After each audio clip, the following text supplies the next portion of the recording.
Shalom Ubracha, nous poursuivons avec la 10e Mishnah et nous terminons là le 2e Perek de Masechet Betzah. Agala shel katan. Une agala, c'est-à-dire une petite poussette d'un katan, d'un enfant, que l'enfant utilise et il utilise aussi pour s'asseoir dessus, comme une petite voiture, une petite poussette. Il y a des roues et donc il peut s'y s'asseoir et être tiré. Donc comme l'enfant peut s'asseoir dessus, il y a une touma de midras. C'est quoi la touma de midras? C'est que si l'enfant a une impureté de ziva, il est zav. Et nous savons que pour l'impureté de ziva, le zav qui s'assoit ou qui marche sur quelque chose, on peut s'asseoir sur une chaise, rendra impure la chaise par la touma de midras, qui est une touma très très forte. Et à ce moment-là, la chaise deviendra même av atouma. Touma, il pourra ensuite faire rishon, sheni, etc. Donc agala shel katan, cette petite moussette, cette petite charrette qui sert à un enfant et qui peut s'asseoir dessus, tu mets un midras. Si l'enfant est impur, ça deviendra impur. C'est un keli, venitelet be Shabbat. Et ça peut être porté Shabbat parce que c'est un keli. Et donc, ce n'est pas muktzé. Bien sûr, porté dans un endroit où il y a un héros ou si on est dans un domaine privé. Ve'ena nigreret el al gabe keli. Mais attention, si on veut la traîner Shabbat, il faudra auparavant mettre des habits. Pourquoi? Parce que sinon, en tirant, on va faire des sillons. Et faire un sillon dans la terre Shabbat, c'est une interdiction, comme si on va labourer Shabbat.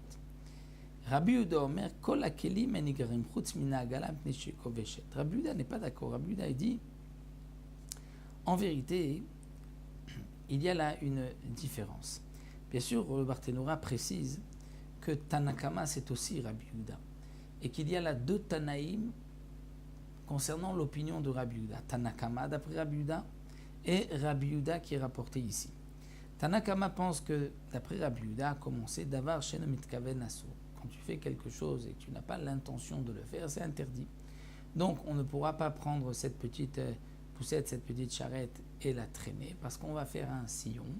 On transgresse. Donc il faut mettre des habits pour ne pas qu'il y ait une transgression pendant Shabbat. Ce deuxième Tana vient dire au nom de Rabbi Yehuda, non, kol hakelim enigrim. C'est vrai que tous les autres habits, les autres ustensiles comme une table, des chaises, ne peuvent pas être traînés parce que c'est vrai qu'elles vont laisser un sillon, un trou, et donc c'est une khafira et c'est chorej, c'est comme si on laboure.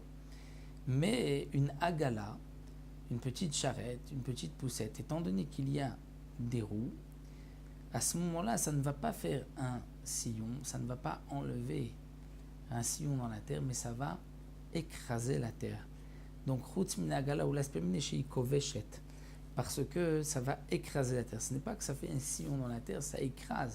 Donc, c'est vrai qu'il y a un petit sillon qui se fait, mais ce n'est pas parce qu'on a tiré, on a enlevé la terre, mais c'est parce qu'on a écrasé la terre.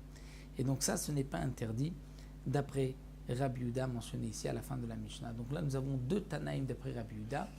Ou bien Tanakama d'après Rabbi Yehuda, que lorsque on va tirer, c'est interdit parce qu'on fait un sillon. Et donc il faudra mettre des habits pour ne pas qu'il y ait de sillon, pour ne pas transgresser Shabbat. D'après le deuxième Rabbi Yehuda, donc l'autre Tana d'après Rabbi Yehuda, une charrette, comme c'est une roue, on est assis dessus, on va simplement écraser le sol et ça ne s'appelle pas faire un sillon, il n'y a pas de transgression de Shabbat. Donc voici pour cette 10e Mishnah et nous avons ainsi fini le 2e Perek.